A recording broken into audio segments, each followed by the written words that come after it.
dear, what can the matter be? Dear, dear, what can the matter be? Oh, dear, what can the matter be? Women are wanting to vote. When Oregon became a state, only white men could vote. It's not as if the state's leaders woke up someday and thought, oh, now we're a modern society, and whoops, we forgot the women. Better let them in. It's a much more difficult fight than that. Oregon women worked for 42 years and suffered 5 losses before they won suffrage, and they still won 8 years before most women in the nation won. Actually, having the vote was the first step that you then needed to use the vote. You needed to become comfortable with the political process. You needed to register to vote. You needed to understand the issues. We see these very rapid reductions in child mortality with the enfranchisement of women. The women who've served in Oregon have served us very well.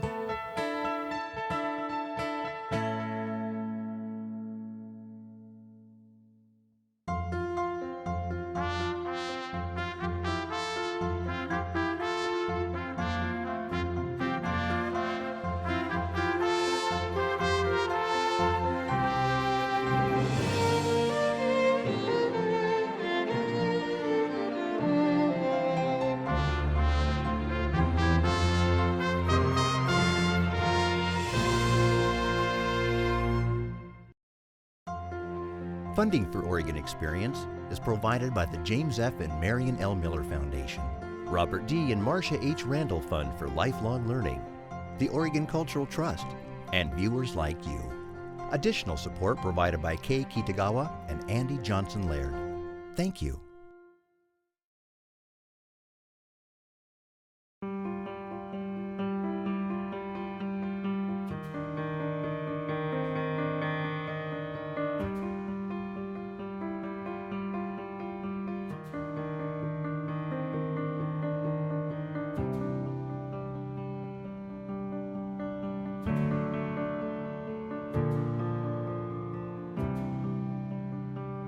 In 1917, women from all over the country traveled to Washington, D.C. to picket the White House. They were the first group of any kind to ever demonstrate there. For months, they took turns silently holding banners demanding their rights, even as mobs of men heckled or sometimes physically attacked them. Police arrested over 100 women, including Oregonians Alice and Betty Graham, Louise Bryant, and Clara Wold. In jail, they kept up their protest with hunger strikes. Some ended up forcibly fed. I was held down by 5 people. I refused to open mouth. Doctor pushed tube up my left nostril. It hurts nose and throat very much and makes the nose bleed freely. Alice Paul, 1917. There's a tremendous amount of bravery in Clara Wald's actions and the actions of other women who challenged the system and who really risked arrest and physical injury to make their voices heard. The women were suffragists. What they wanted was the right to vote. People really do die for the right to have suffrage, and women really did suffer violence in their quest for that. If you believe in the idea of democracy, then you believe in at least the concept that a vote has power. In the early 20th century, American women had few legal rights. It was a nation ruled almost entirely by men, and it had always been that way. There's even the story of Abigail Adams writing to her husband as they're drafting the founding documents for the United States, and she says, "Remember the ladies," and of course he does not. In the mid-1800s, a group of women began working to change that when they drafted the Declaration of Sentiments. We hold these truths to be self-evident, that all men and women are created equal. Elizabeth Cady Stanton, 1848. In Oregon, pioneer women tried to persuade men to give them a voice in government through suffrage. When we use the term suffrage, sometimes people think that that means that we're talking about suffering, that it was bad or the movement is about suffering. But actually, the term comes from an older use, the idea to allow. You're going to suffer something, you're going to allow something to happen. And it's really a word that stands for the ability to vote.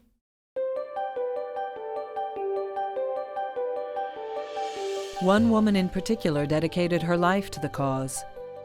Abigail Scott Duniway spent more than 40 years working for women's suffrage, helping put the issue before Oregon's voters 6 times, more than any other state. We are demanding rights, not privileges. We hold that rights are justly ours.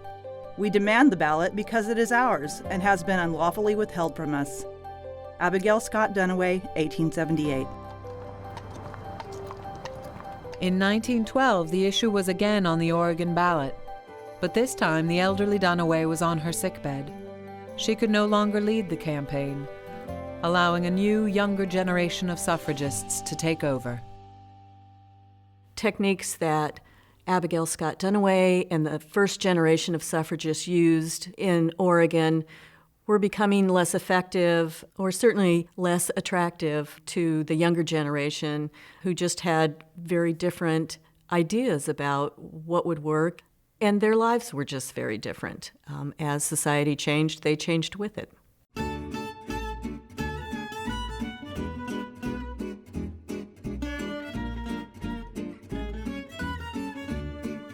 More and more, women were challenging their traditional role in society. There are women who are working, there are women who are becoming educated, there are women who are leading their own lives and leading their households, and I'd imagine becoming increasingly angry at their lack of ability to influence the legislation that puts boundaries on their lives. The city, state, and national fathers have been running this country since the beginning. They have represented men only, and the records would seem to indicate that men are not primarily interested in humanity. Esther Pohl Lovejoy. Esther Lovejoy became a supporter of votes for women because it was right and just, but also because of her experiences. Esther Pohl Lovejoy was a leader in the new generation of Oregon suffragists. In 1894, she graduated with top honors from the University of Oregon Medical School, just the second woman to do so. In 1907, Portland's mayor appointed Lovejoy city health officer, the first woman in the U.S. to hold such a position. In her role, she installed the city's first school nurse and implemented pure milk regulations. And she had a very personal reason for doing this. Her son, Freddie, died in 1908 from what she believed was impure milk. And so she engaged in a very personal campaign. There were well-documented instances where tainted milk got into the marketplace, children became very ill, and many children died from it. This is an environment when there's not big public health regulation like you see today. There are a lot of infectious diseases that are running rampant during this period. So in 1900, 1 out of 5 children died by their 5th birthday. Pure food, clean water, safe workplaces. They were some of the issues of the day. It was the Progressive Era, and social reform efforts were sweeping the country. There were lots of different groups that from 1890 to the First World War in the United States believed they could change society for the better. This was one of those times in U.S. history where many people were responding to the problems that they saw. Workshops are in such unsanitary conditions that immediate changes are necessary. Carolyn Gleason. In the summer of 1912, Portland social worker Carolyn Gleason set out to document labor conditions in Oregon. She conducted on-site inspections, collecting information from over 8,000 women across 25 towns. She went into one place in particular undercover. Carolyn would have been 27 at the time, and she went to work at the Stettler box factory. Her job was to assemble shoe boxes and put labels on them. They were expected to stand at tables and do this very repetitive work over and over. Her survey found that some women earned less than $3 for a 60-hour work week, just 45 cents a day, far below what men earned for similar work. The investigation has proved beyond a doubt that a large majority of self-supporting women in the state are earning less than it costs them to live decently. Carolyn Gleason, 1913. Gleason's groundbreaking survey would eventually help change federal regulations. But first, women had to have a voice in government. They realized having their own say, being able to vote themselves on these issues, would be a much more powerful position for them. And so that was one of the big motivators behind their desire for the vote. Women in the western states were already ahead of the rest of the country in women's voting rights. Women here really worked hard to get the vote. They had helped build the farms out of the wilderness with their husbands. They had created the first schools and the first orphanages and the first churches and the first businesses. They were used to doing more than just staying home and tending to the children. They carried a lot of load, and I think with that they felt the right to vote was part of that load, and they wanted that responsibility. Idaho passed suffrage in 1896, Washington in 1910, followed by California in 1911.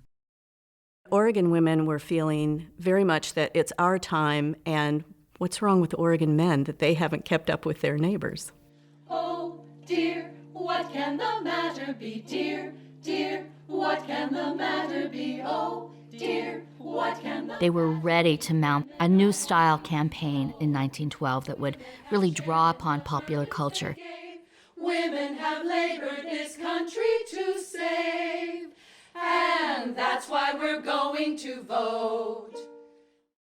The campaign was designed to reach as many people as possible. Suffragists believed that if people understood the issues, they would support women's right to vote. It was a strategy that eventually suffragists around the country would adopt. The younger generation had seen these techniques of mass advertising, plastering handbills, doing public lectures, and they had seen those techniques work in neighboring states, and so they were ready to apply those by 1912 and did so effectively. The campaign in 1912 was considered, even by today's standards, a very sophisticated campaign with its banners and flags and boards and parades and all of the public outreach that they did. There was a flurry of activity around the state as suffragists would pile in cars, and there were auto parades in Medford that they would tour around the city and stop at various places where there would be speakers who would tell them another good reason women should have the vote. They didn't come home and put something in the microwave. You know, they didn't turn on the automatic dishwasher or the automatic washing machine or the dryer. I mean, they had none of those conveniences. Everything was difficult. So if you think about taking a little time out from that kind of a schedule and doing a little marching for women's right to vote, it's a lot more impressive. In Klamath Falls, women and men both donned dresses for a suffrage ball. In Roseburg, they hosted community picnics.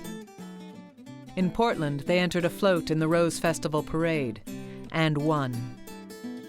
There was a lunch wagon and women riding on the back with umbrellas that said "Votes for Women." This truck went around Portland throughout the Rose Festival that summer, handing out cold drinks and ice cream and sandwiches.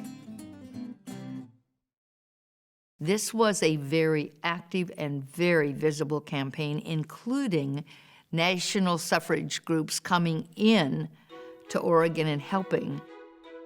Esther Lovejoy accompanied national suffrage leader Dr. Anna Howard Shaw on a whirlwind trip through the state. The first stop was in Pendleton.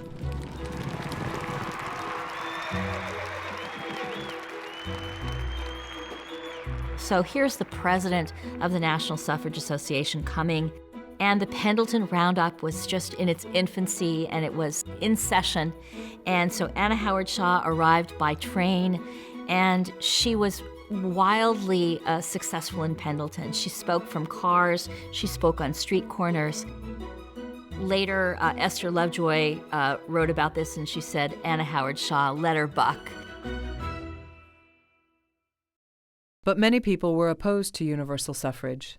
Some feared women would support prohibition of alcohol. Others believed women should not be involved in politics. The question is between those who honor women in the home and would protect her as wife and mother, and those who would impose upon her jury service and political responsibility. Wallace McCammont, 1912. The Oregon State Association opposed to the extension of suffrage, and other groups like it, were largely made up of women who did not want the vote. They were often women who were wealthy, and they believed that women's place was not in politics, was not out campaigning, was not casting a ballot. In fact, they saw politics as really dirty, corrupting, outside of the realm of women and women's influence. Cartoons portrayed men stuck at home caring for children while women neglected their duties. While popular films often portrayed suffragists as militant, mannish, and combative.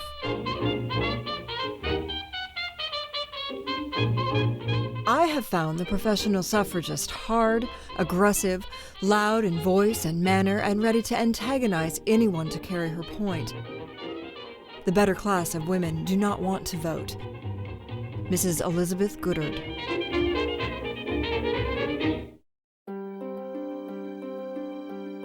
But more and more women did want the vote, and men supported them.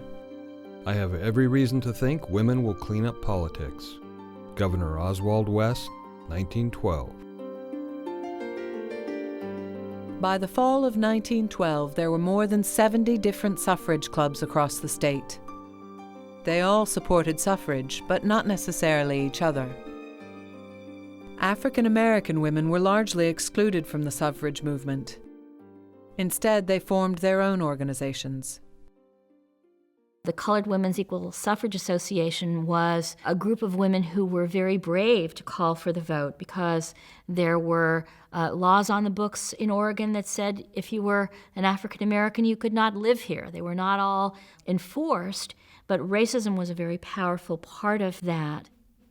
Esther Lovejoy wanted everyone involved. She created the Everybody's Equal Suffrage League, open to all. 600 men and women immediately joined. There were women from so many different kinds of class and ethnic and geographic backgrounds in the state who all decided to work for this enfranchisement. It is that diversity, working with the modern campaign tactics, that got the word out and really did the work of convincing the voters, who of course were all male, that they ought to enfranchise the other half of the population. I don't know what our women are going to do with the ballot, but it makes no difference. It is their right, and they should have it. Senator Warren M. Sutton, 1912.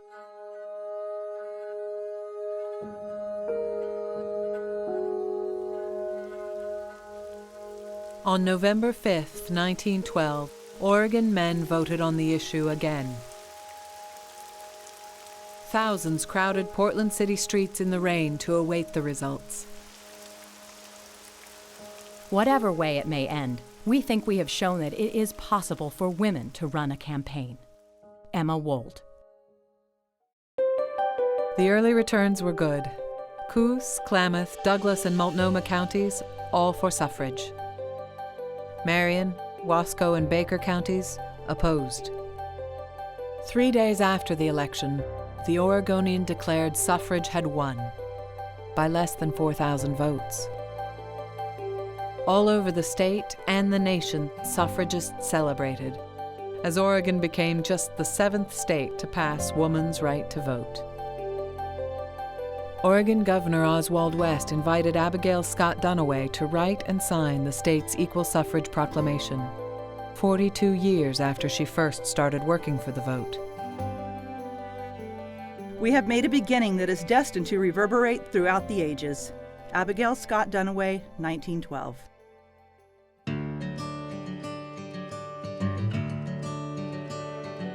Women were ready to jump in. Women immediately started to vote. There were some local elections in the fall and winter of 1912 and early 1913, and women were registering to vote, and they were out there immediately, making their voices known. Statewide, approximately 168,000 Oregon women over age 21 could now vote. These new constituents would flex their political muscle through skills they honed working on the suffrage campaign. They organized political campaigns for office holding and engaged in other activist work that really had its foundation in this social movement of suffrage. Carolyn Gleason's survey of working women's conditions was now fuel for tough new regulations. She presented her findings to the 1913 Oregon legislature. It went on to pass the nation's first minimum wage and maximum hour law. The law would survive a U.S. Supreme Court challenge and be the basis for the national minimum wage law enacted 25 years later. Politicians figured they'd better get with the program and start acting in a way that better reflected what women were going to want as they were becoming voters. Within those first years, women pushed through workmen's compensation and teachers' pension laws. School bonds passed, safety boards formed, the death penalty was abolished, single mothers received monthly pensions, new regulations ensured safe milk. You see very rapid shifts in the use of public funds in local government. There were increases in overall spending, and there were also increases in funds that were earmarked for public health activities.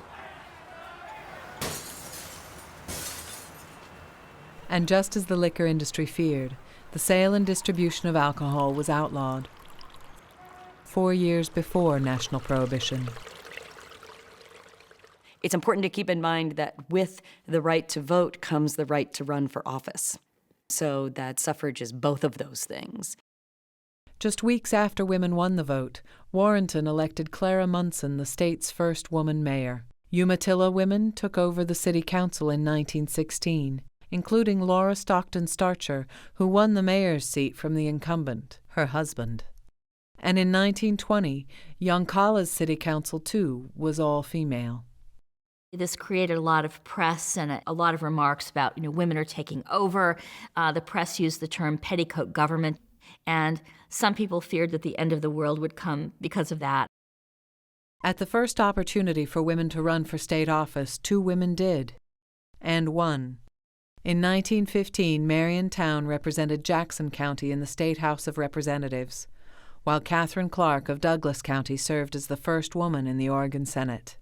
I know what it's like to walk into a room and be the only elected woman there. You had to prove that you had the information, the knowledge, the background. So there is some need to prove yourself. Oregon women took the fight to the nation. Armed with years of experience, they joined East Coast suffragists in parades and rallies. They went on speaking tours and became leaders in a movement to extend the vote to all American women. But by 1917, the nation's attention had turned to another issue: World War. Many suffragists became supporters of the First World War and supporters of Woodrow Wilson's view that it would make the world safe for democracy. She's doing her bit. Women joined the Red Cross, sold Liberty Bonds, and went to work in factories for the war effort. But others remained focused on national suffrage and began picketing the White House. In the First World War climate, where to criticize the government was not only seen as wrong, but it was illegal, they were taking a lot of risks when they began to have signs that called Woodrow Wilson Kaiser Wilson, and to say, how can you say this is a war to make the world safe for democracy when we don't have democracy in our own nation? Hundreds were arrested for demonstrating, including at least 5 Oregon women. We worked night and day against the opposition. We seldom had time to eat a decent meal. Betty Graham. And as war ended, more American women and men joined the suffrage cause. Finally, on June 14, 1919, Congress passed the 19th Amendment, extending the vote to women. In 1920, it became law, but that didn't mean everyone had the vote. And it wasn't until the 1950s that first-generation Asian immigrants in America could gain citizenship. Those women didn't have the vote until the 1950s, and Native American women in the United States did not have citizenship until 1924, unless they married a white man, which in many places was illegal anyway. But with most women now voting, they used their power, changing society in dramatic ways.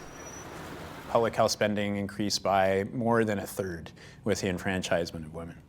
There seems to be very striking reduction in child mortality, between 8 and 15%.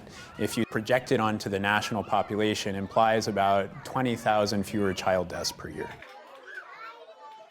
That first year of national suffrage in 1920, Sylvia Thompson of Hood River and Esther Pohl Lovejoy both ran for the Democratic nomination for Oregon's 3rd Congressional District. Lovejoy won that race, but lost the general election. In 1937, Nan Wood Honeyman would become Oregon's first woman in the U.S. House of Representatives. In 1960, Maureen Brown Neuberger became the first woman to represent Oregon in the U.S. Senate. And in 1991, Oregon finally elected its first woman governor.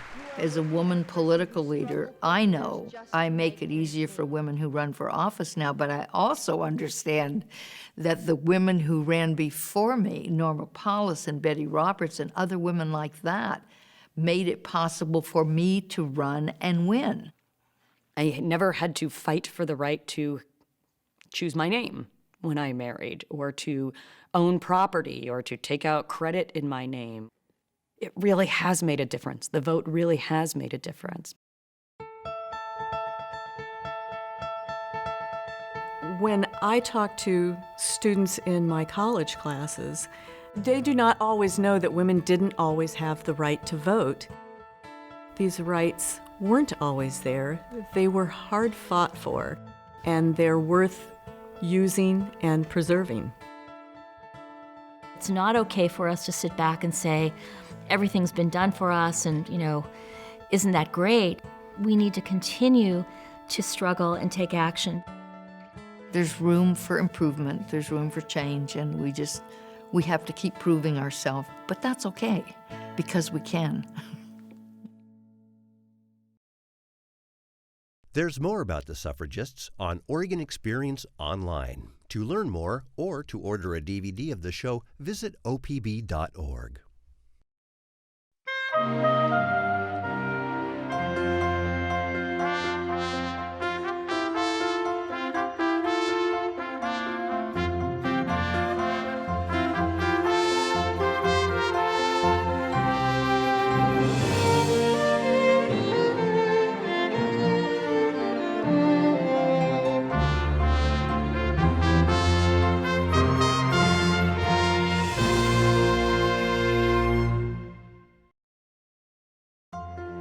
Funding for Oregon Experience is provided by the James F. and Marion L. Miller Foundation, Robert D. and Marcia H. Randall Fund for Lifelong Learning, the Oregon Cultural Trust, and viewers like you.